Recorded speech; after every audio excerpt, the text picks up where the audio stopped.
My mind must be going. Morning, everyone. Welcome Good to our morning. guests. Mr. Gabriel, we're calling our meeting to order. Yes, sir. It's 8:31. Good morning. Executive Committee meeting. I'm ready to do the roll if you, Go ahead. um, How are you? Chair Frank Ordus, You here? Vice Chair Good. Here. All the mics should be on. Deputy Vice Chair Johnson. Here. Broward County Representative Commissioner Purr. Here. Small Municipality Representative Ziotti, Here. not present yet. At-large No, I'm here. Representative I'm here. Colburn. Mayor Ziotti is going to be on virtual. I'm here. Okay. That's what I was told. I'm here. Can you not hear We'll me? check and we'll verify that. And then at-large Representative Stoner. Oh, I thought I saw you. Yes, good morning. You have a quorum, sir. Okay, thank you. Need a motion for approval of the minutes. Moved by the Vice Chair, second by Commissioner Burr. Any discussion? Hearing none, our minutes are approved. The agenda is approved. Public comments? Public comments? Mr. Gabriel? Mr. Chairman, I just wanted to verify that Representative Ziotti is virtual. Can you not hear me? All right, do now. Hello, Mayor. Hello. Madam Mayor, good morning. Good morning. Can you not hear me? We can hear you perfectly. Good. All right. Public comments? Any member of the public wish to address the executive committee, please come forward. All right, there's a stampede. I think we're good. All right, now we get to the meat of the meeting. The most important part, Item 1, Mr. Gabriel. discussion of motions regarding General Counsel's annual evaluation ratings. All right, let's have discussion. Oh, we're trying to get on, okay. You know what? Me too. I'm having trouble with my computer screens too. May I make ask a question? Yeah, put your mic on, please. It's on. It's not. It's not. Closer. You're on. Says it's on. You're, Yeah, it's on. Hello, now you're on. What's your hourly rate? my, my hourly rate. Glad that you asked that question. Let me see if I can find that for you. 220 right now. You're at 220. And what's your average, not average, but what were total legal bills last year? Total legal bills, I would have to ask. Almost 280,000, somewhere in there. We budget about 4. Okay. Okay, that was it. Any other questions? General Counsel. All right, Yes, sir. we're good. Yeah, I asked if there was any other comment. Well, then, then Chewing them up. We'll strike that from the record, please. Go ahead, Vice Chair. Thank you, Mr. Chair. No, I just, I wanted to thank council for his efforts. This last, at least last year, I mean, this has been a trying time, certainly his guidance with the surtax and counseling us through intergovernmental efforts with the county have been also helpful. And so I just appreciate leadership as our general counsel. So thank you. thank you for the comment. All right, further discussion on General Counsel. Hearing none, we'll go to number 2, the Executive Director's ratings. I'll move. I need a motion, yeah, okay. I'll move it. Moved by the Vice Chair, second by Mr. All right. Discussion? Go ahead on the motion. Yes, thank you, Mr. Chair. And again, I also want to, This is to vote? This is the vote. Yeah, this is the motion on the, to vote. don't we have to talk about it before? Oh, we I'm vote? sorry. You did. Yes, I'm sorry. I take back my evaluation. Oh, you did. You did. Next vote. item, because he called it first. No, I thought we were doing the next one. That was my mistake. We're back. We have to vote for the general Oh, counsel. yes, You sir. were right. Yeah, I was right. I was. So my evaluation stands. All right, we have a motion and a second So far, so good today. discussion. Hearing none. All in favor, aye. Aye. Opposed? Aye. Now we're on number 2. For an executive director's evaluation.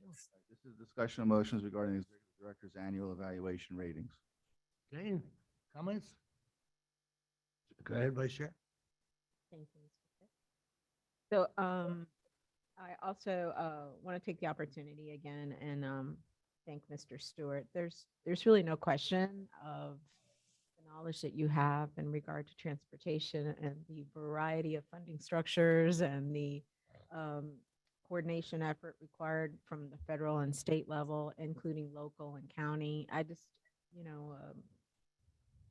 I think the MPO is able to do what we do because of yourself and the team that you've put together. And I just wanted to acknowledge the fact that you have an extremely diverse group of individuals that are part of your team.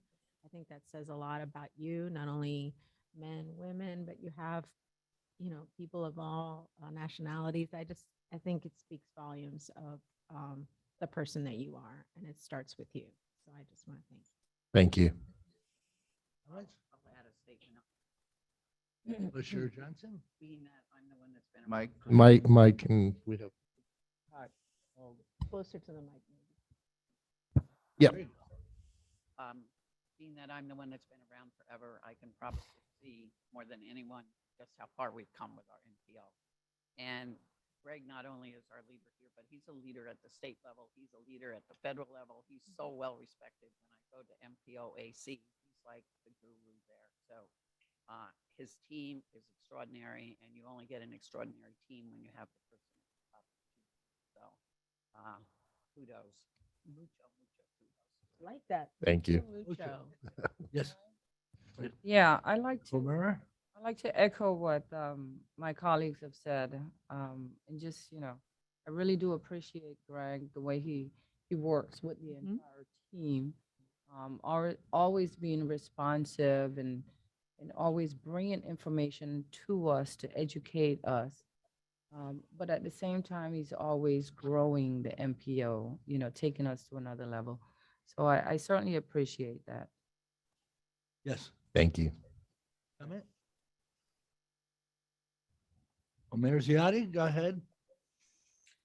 Yes, I am echoing everything that everyone else said. The only comment I have is that you are not allowed to retire. That's all. That's all. There's no retirement as part of this. So that's all I'm saying. Thank you Ever. for that very Ever, much. ever. Commissioner Burr? Thank you. I think this is, your last couple of years have been pretty difficult in terms of what you've been trying to accomplish, particularly with all the surtax, all the things coming in. It is a yeoman's job, and you've been up to it. I appreciate that. Thank you. And I appreciate the efforts of collaboration, which I think are absolutely important because it requires it among cities, among the county, among all the various organizations that we deal with. And your leadership has been appreciated on that. So thank you. Thank you. Thank you, Commissioner. I just have a quick comment. I'm glad that he's feeling much better. I found out he's got his blood sent to the CDC because his brain came on to a light, and they want to know why. So that's good. We're going to find out. Maybe that whatever they do with my blood, they can give it to the next person so I can retire. But one of the things I remember a few years ago, I went to Washington with our committee, and they told us we only have the National Transportation Secretary will only give you 15 minutes. That's all. We said, okay. So we went in 45 minutes. That's all we got. And we got what we wanted. Exactly. Important. Kudos. All right, anything else? I just thank you, everybody. All right. Number 3, Mr. Gabriel. You have to take a Oh, vote. Motion, you need to vote. That's another motion? Okay, I'll wake up. Motion, Okay. Make a motion. I can, We already did that. Mayor Ziotti made the motion. that's right. Okay. All in favor, aye. aye. Thank you, everybody. Thank you very much. Item 3, sir. This is a motion to recommend to the Broward MPO that you approve the amendments to the rules of the Broward Metropolitan Planning Organization. These rule amendments would allow the BSO to appoint a voting representative to the Technical Advisory Committee, as well as to allow the MPO's Advisory Committee to hold their meetings quarterly. So two items. I, Need a motion? Motion, Vice Chair Johnson, second by Vice Chair Good. Who was that over there? Oh, Commissioner Colburn? Second it? She I did. heard somebody. I need a second. second, Oh, second by Mayor Ziotti. All right, discussion, Vice Chair Good. Yes, so, I don't see the necessity of, having this, amendment and including the BSO to TAC. I had asked, the executive director to provide information regarding the membership of TAC. Is it here? yeah, you don't have it? Okay. Well, I had it in front of me. I didn't realize it wasn't distributed. Does everyone get one? We can make that copies. I can read you the non, I don't have it. Okay, that's fine.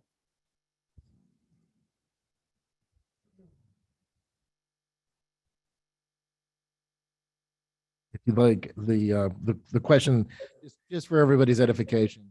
The discussion was last time about putting the sheriffs on and vice chair basically had asked me who is on the TAC that isn't representing an elected official that serves on the board. And if you, No, and a voting member. a voting member, yeah. So if you look at the non-voting members, the DOT representative, the SFRPC, Christina Miskus, I should know that one. The Seminole Tribe of Florida, and then the balance are county transportation departments. So essentially, those that are on there either have a county, typically TAC is supposed to provide guidance to the person that's on MPO. Yeah. And so you have, those representatives that obviously are part of the county agency, and then you have representatives from local municipalities. You have representative even from the school board, since I'm here.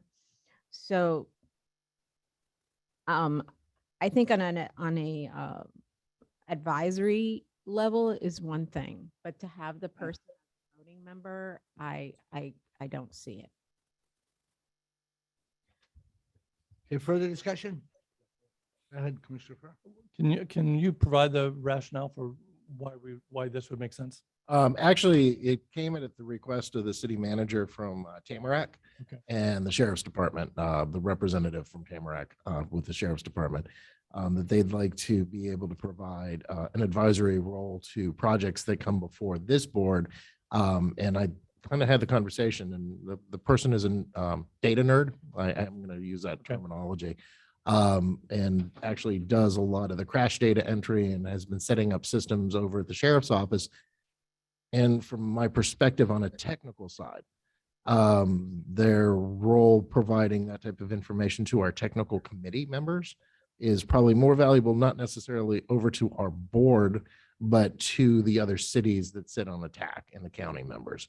It's here's what we see at the sheriff's office. Here's the data crashes. Here's all that. In my discussions with the vice chair, I mean, they could be an advisor as well. So, they don't necessarily have to be a voting member.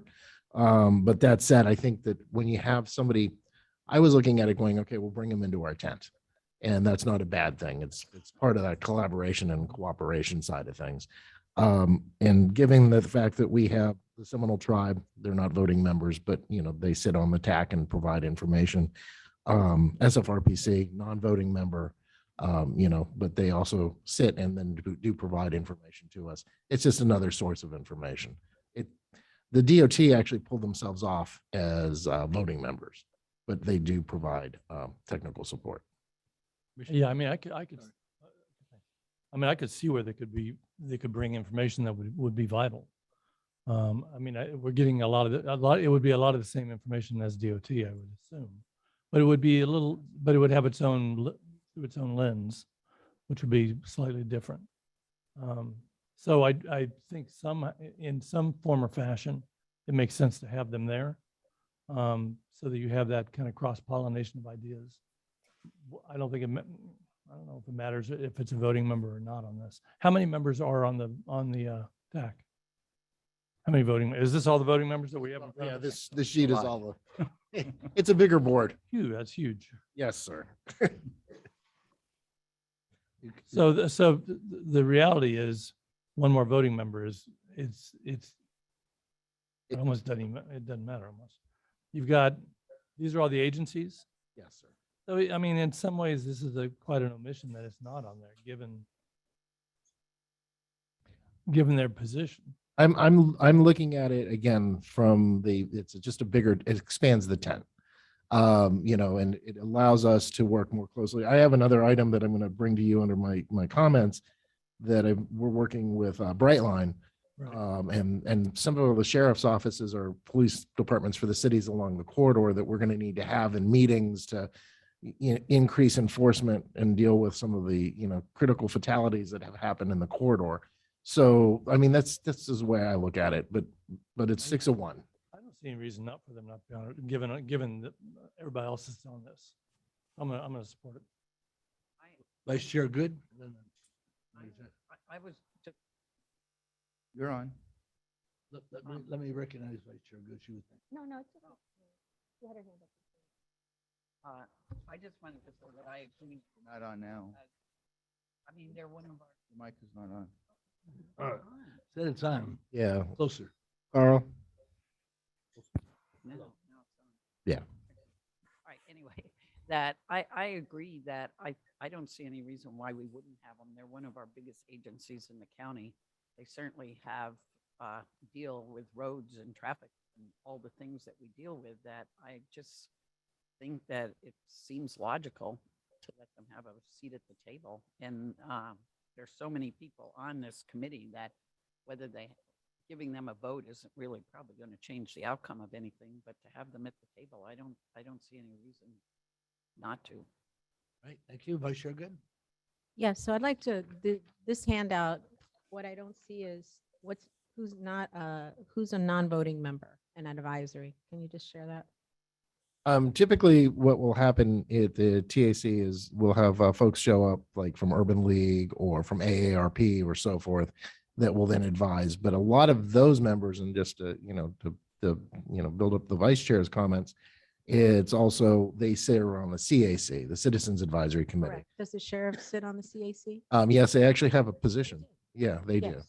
But it's not necessary. One of the things that happens is the Citizens Uh-huh. Advisory Committee, it's a really interesting group. And they meet at night, but then a lot of it doesn't translate over to not our technical staff, but the technical staff at our member governments. And so that's one of the reasons why we saw that as a potential good thing. The various agencies that are listed, of those that are voting members, do they get money from the federal government for transportation? Everyone but the SFRPC and, well, even the Seminole Tribe does get some money every once in a while. So they do? Yeah. But the sheriff would not. The Sheriff's actually qualified. When I met with Sheriff Tony last year, we actually discussed a federal grant through USDOT for the purchase of sheriff's vehicles. And he wasn't aware of that. So, that was I actually. understand. Anybody can apply for federal grants. Doesn't mean they should be part of TAC. But the fact of the matter is he does not represent every municipality. It's only a select few. I'm not opposed to having the sheriff's office as part of an advisory capacity, but the connection to MPO is not there. And so I will not support having them as a voting member. Right. Thank you. Mayor Ziotti. My only comment is that I have no problem with them being on the board. I don't believe that they should be a voting member, though. Right, further comments? Commissioner Coburn? Pull your mic. When I first saw the item, I didn't see the the relevant. Yeah, I Okay, know. forget that word. There you go. I didn't readily see the connection as either. But I don't know that it will hurt anything to have them be part of it. So if there's anything to gain from it, we can get the benefits, from their input on the board. So I wouldn't oppose it. Again, I didn't readily see transportation, but I wouldn't oppose it. I wouldn't be opposed to it. All right, further comments? Commissioner Furr? Thank you. I think the fact that they also are the lead authority at both the airport and the port, that means a lot, because you're talking about all kind of security. We've seen what incidents has been there, needing to make sure that there's coordination, those kind of things. I think not to have them would be a mistake. If Vice I Chair. could just add as well. Go ahead, Commissioner. And I think as an MPO, we have, like we said, we have grown and we're really taking a lot more into consideration in our planning. And I think it would really be a plus. I didn't readily see this, but I think it would. Not just that it wouldn't hurt anything, but I think their input would be quite valuable. All right, Vice Chair, good?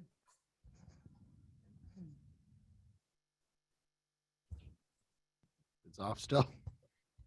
So if we wanted them to, if I wanted it to amend it so that they would be an advisory board member and not a voting member, how would that take place? All you would need to do is make the motion that they be a member, a non-voting member. So moved. Second. I guess I was trying to make the motion, but I will take it, Mayor Ziotti. There's a motion by Member Ziotti, second by the Vice Chair, to have them on the advisory board only. As a non-voting member. Not a voting member. Is this also, probably should take that vote, but there's also the question about. Right, this quarterly is just an meeting. amendment to what's being What was proposed by proposed. staff. Thank you. All right? Correct. Discussion? I hear none. All in favor of the amendment, please indicate by saying aye. Aye. Opposed? Who knows, I think. Okay, the motion fails. Commissioner No, for Colburn. 3, right? No, it's 4-2. can we just have Yeah, can we we just have a better understanding of who voted for what, please? why don't you just ask them how they voted? Okay.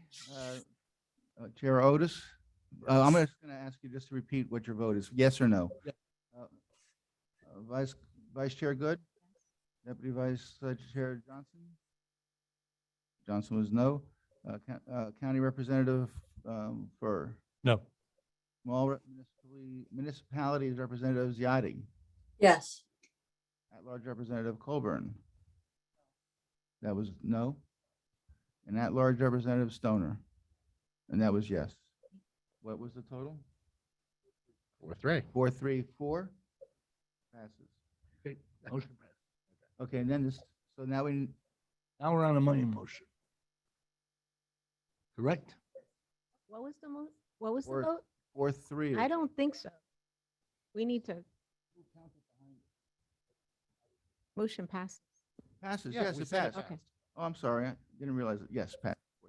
All right, on the main motion. Further Now, the discussion. main motion is to allow for the sheriff as a non-voting and for the Complete Street Advisory Committee to hold their meetings quarterly. Right. Any discussion? Hearing none. All in favor, aye. Aye. Aye. Number 4. Okay, City Attorney. number 4. So number 4 is motion to recommend the Broward MPO approve an agreement for services between the Broward Metropolitan Planning Organization and the Metro Transportation Engineering and Construction Cooperative, I'll add, also known as MTEC. All right, we have a motion? Motion by Vice Chair Johnson, second. Would you all like a quick, Let me get a second first. Second for Second by the Vice Chair for discussion. Go ahead. thank you, Mr. Chair, members. I'm actually very pleased. Matt Pearl, who is, has been serving as legal counsel, is with Weiss, Sirota, Hoffman et al. And then Lowell Clary from Clary Consultant. They have been, instrumental in preparing and getting this ready.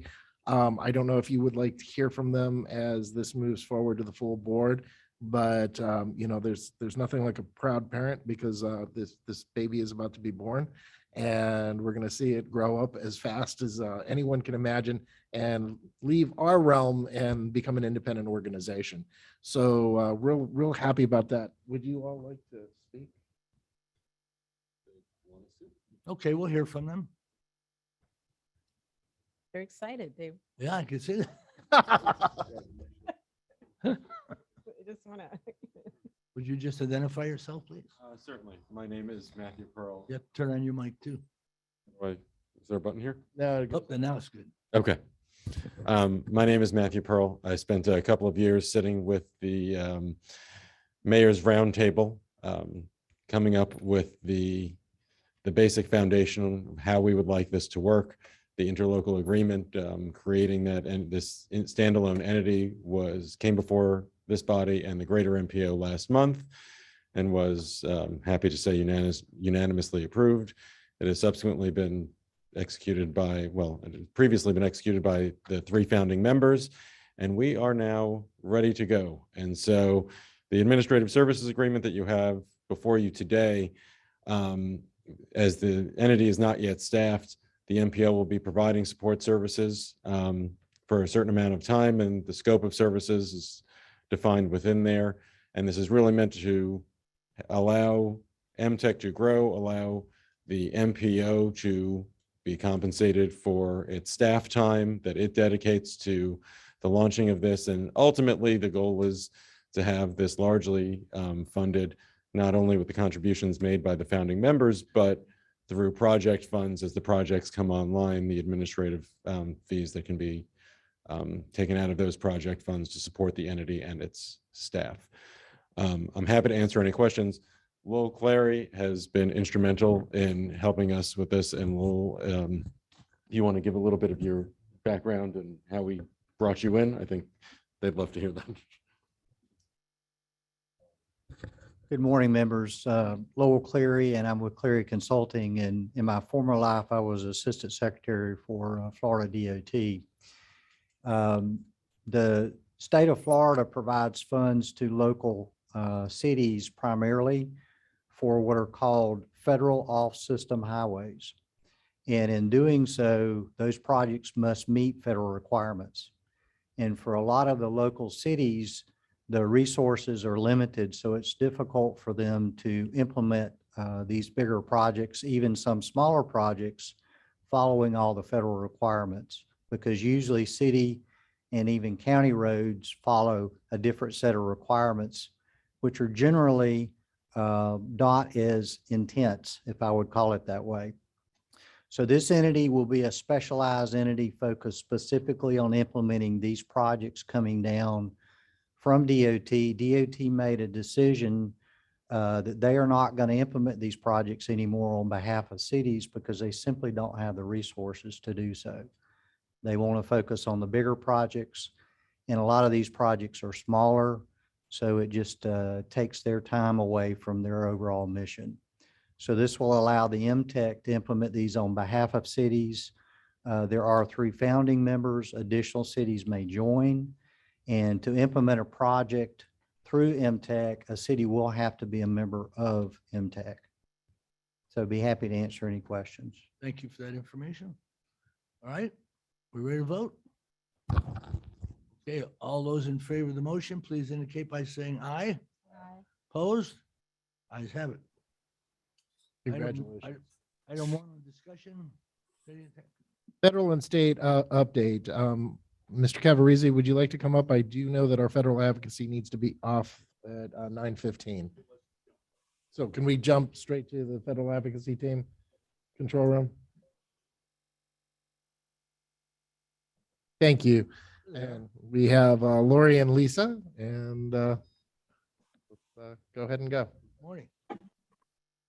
Good morning, everyone. Thank you so much for allowing us to start early. This is appropriation season. Congress is trying to get through the federal funding for the federal agencies and consider earmarks of the next couple months. We have submitted earmarks for all of our House members, working closely with Greg and Paul and his team. That right now, the House Appropriations Committee is going through the earmark request. They're going to start drafting very soon. And we should be able to see what our members requested on our behalf of the next couple of weeks. And the House is going to start marking up their bills in the committee early June. The Senate is going to start a little bit later in late June. We will let y'all know as soon as we see what our members have requested, but Greg and Paul have done a great job of talking to the members and their staff to show the importance of their project request. And now I will leave it to Lisa.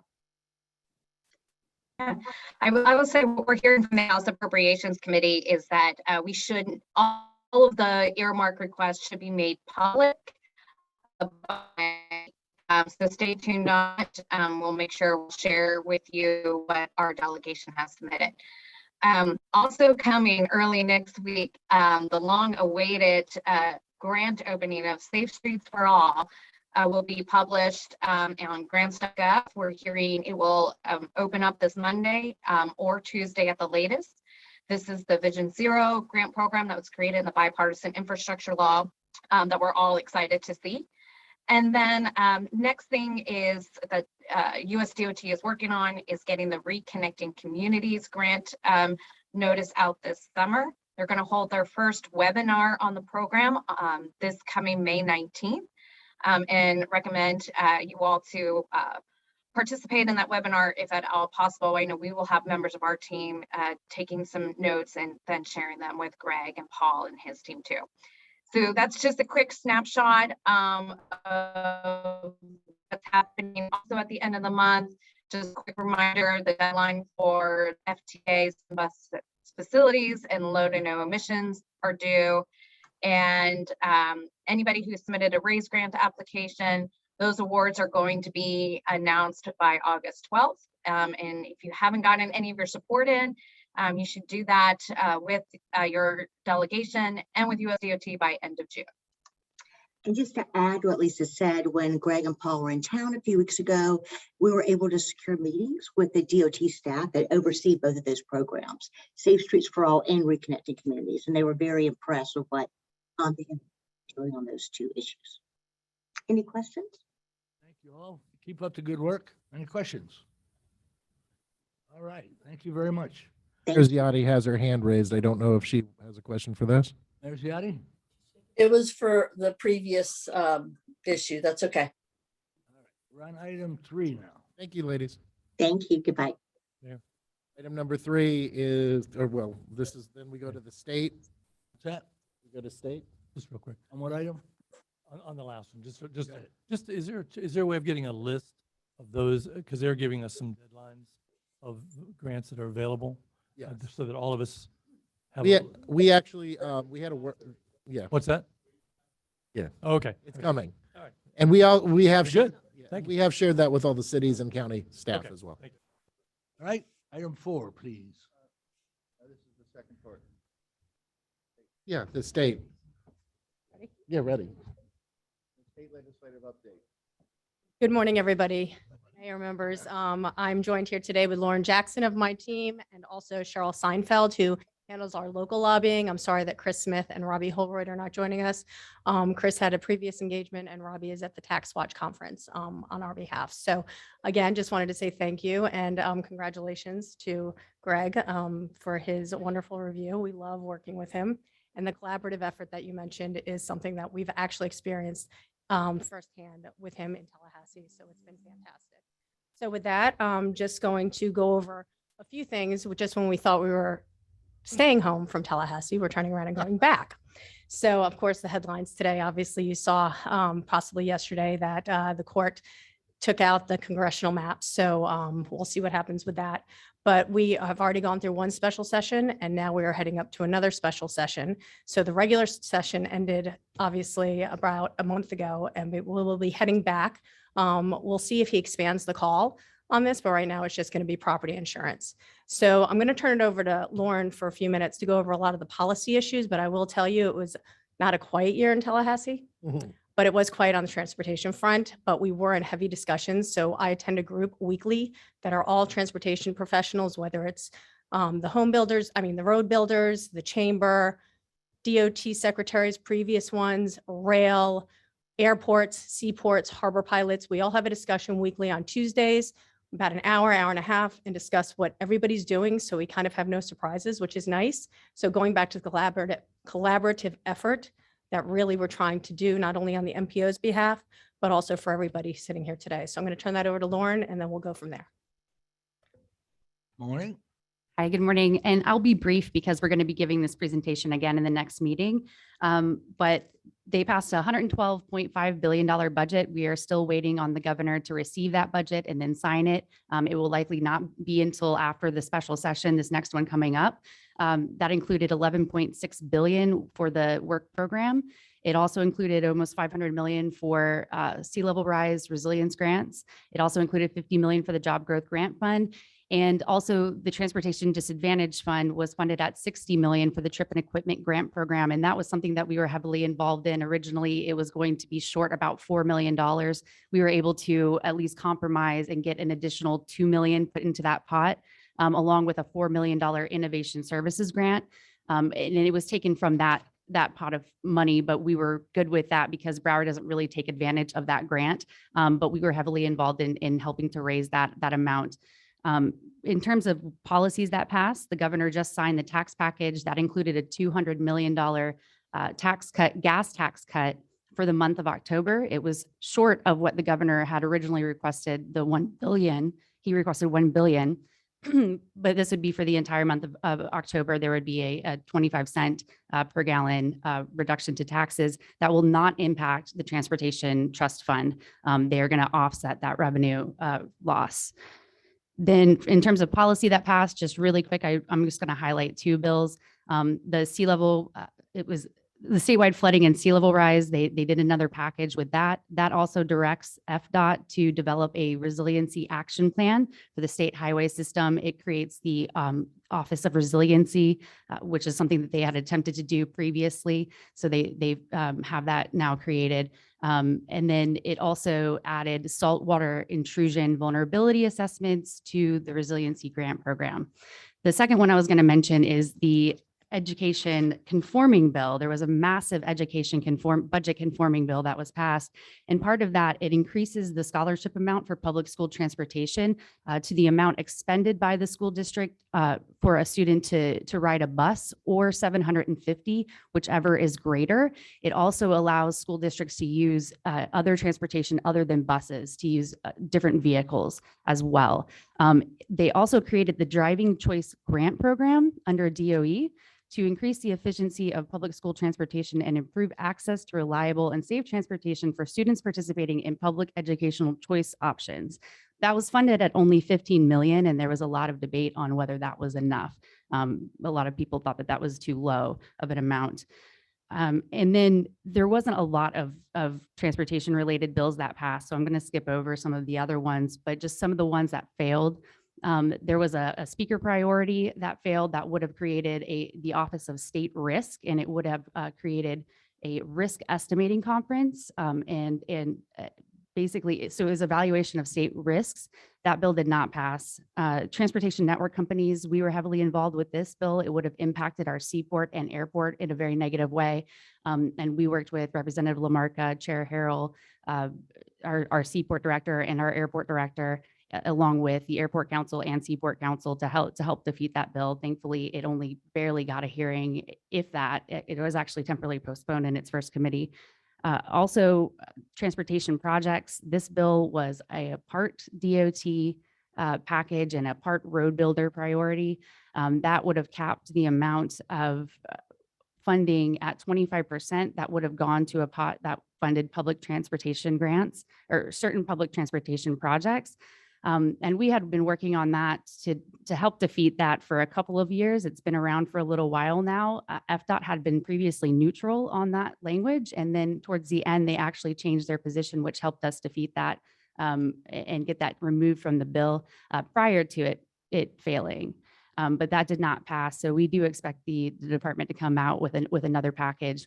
We were also involved in helping to defeat a preemption on wage mandates. The reason why that is relevant, it would have not only impacted our airport and our seaport, but it also would have impacted our transportation disadvantaged drivers because the county does have a minimum wage that's higher than the state minimum wage for those drivers. And with workforce being so competitive right now, it would have impacted our service levels for our transit program here. A lot of the electric vehicles and advanced air mobility, emerging technology bills, all of those failed to make it past the finish line as well. And I'll leave it at that. There was also the slip study expansion did not pass either. And with that, we'll take any questions. And also just to let you know, oh, sorry. Go ahead. Also, we met early on with both leadership that's coming in. So we met with Representative Renner and we met with Kathleen Pasadomos, who's the incoming senator, her staff, to let them know what the MPO's priorities are, what they going to look forward to moving into their leadership and working with them. So we were extremely proactive on that because clearly Senator Pasadomo and Representative Renner from the Jacksonville area, who actually lived in Broward for about 10 years. So he understands our priorities and our needs. So he has a wonderful vision. So we look really forward to working with both of them as we move forward into the next legislative session. And obviously election season, and that could take forever on this dais. So we could talk offline about that. So. Thank you.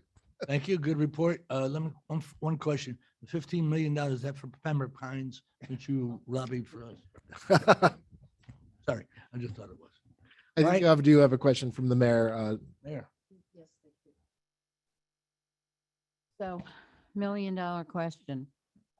What do you anticipate other than for the property insurance discussion, other than it's high? What kind of results are they looking for or a discussion from our folks? Insight? Lauren? It's hard to see what kind of policy solution they can come up with that would bring some sort of immediate relief. What they keep saying is that they want to bring some sort of sanity to the market. And by that, it's just because we have so much litigation in our system, and that's what's driving up the cost. It's interesting because the House and Senate were at odds on how to solve that. So we're not quite sure where the compromise is going to land just at this moment. I think they're still trying to negotiate out, and they like to have a finished product prior to special session starting, something that's agreed to. So we know the governor is very influential right now, and he's really driving a lot. It's going to be interesting to see. We'll definitely be sending out whatever they propose as soon as it's filed. And that's also why I feel like he will probably expand the scope because from the last conversations, I don't believe that there has been a compromise. Mayor, Commissioner Burr? Thanks. Good morning, everybody. The money that's available on the sea level rise stuff, does that require as a prerequisite that the county does a vulnerability assessment before having access to those funds? I believe the vulnerability assessment is part of the fund. So you could go for a grant to help with the vulnerability assessment. Okay. All right. All right. further Mayor? discussion? Yes, Who was that? Colburn. Coburn? Yes, thank you. I just wondered if you could explain a little bit more the property tax, I'm sorry, the property insurance issue. You said they're at odds. What is the issue that they're trying to resolve? Why they have this special meeting? So right now, we have a lot of property insurance companies that are leaving the market. Our property insurance has shot up not only because we're in a vulnerable state, but also the condo insurance reform and all of that was impacted by Surfside disaster, and just a lot has happened to where we're losing property insurance companies right now, and a lot of people are going to Citizens, which is just not a sustainable solution. And so the issue though is that it's a lot of litigation, whether it's roofers or, you know, it's just, it's really a lot has to do with the trial attorneys and the insurance companies. And that's really what the battle kind of boils down to, if that makes sense. It's a lot, it's kind of a complicated issue, and I'm happy to get more information to you and send that to you as well.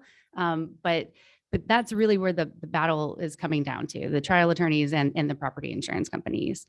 So what type of outcome are we looking for? I think they're just trying to, I think if they, again, bring some sort of stability to litigation and they're able to tamp down on that litigation, that's going to maybe signal to companies that we are a place where they can come in and do business, that our costs are going to go down and that they will be able to insure people in the state. Because right now our costs are astronomical, and a lot of it has to do with lawsuits. Got it. Thank you. Thank you. Further discussions? All right, let's move to item 3, I think. Okay, so discussion of the May 12th agenda. That's the meeting right after this. Basically, the biggest item that we have on there is the budget. I'm the UPWP. It's called the Unified Planning Work Program. It's our 2-year budget. I'm happy to report you received a presentation on that 2 months ago by Brian Koletka, our transportation director. And basically, we had minimal comments from Federal Highway Administration and FDOT. And as a matter of fact, if you approve it at the next meeting, I'll be able to sign the paperwork along with the mayor, and our funding agreement will be in place for the next 2 years. So everybody's happy with the direction it's headed. Other than that, the next item after that, unless there's questions, Mr. Mayor, is discussion of the June 9th. And I want to remind the executive committee members that is election season. You basically are up for re-nomination if you want to nominate yourselves to continue serving on the executive committee and in your current positions. And then the other item that actually happens after that is the new budget year starts July 1. So the July board meeting is when that election will take place, or will be official. And then the other items, as far as review of future agendas, pretty much we are on track. Really exciting. We're actually going to be receiving a presentation in either June or July from Broward County Transit on their transit systems master plan. So this has been a moment I've been waiting for a while. We're excited to partner with them and see this thing move forward. And this will then, we'll have other conversations when we go to Washington, D.C. about trying to get matching funds for the local investment. And so we have that. And then as far as non-agenda items, do you have anything? No, I'm good, thanks. Mr. Attorney. Great. So that's it, Mr. Chair, if you have anything else. Any further discussion? All right, let's have a motion to adjourn. Moved by Commissioner Furr, second by Commissioner Jackson. All those in favor, aye. Aye. At 9:30. You got 10 minutes. Thank you, Mayor Ziotti. By the way, you're on camera, so everyone can see you now. Good.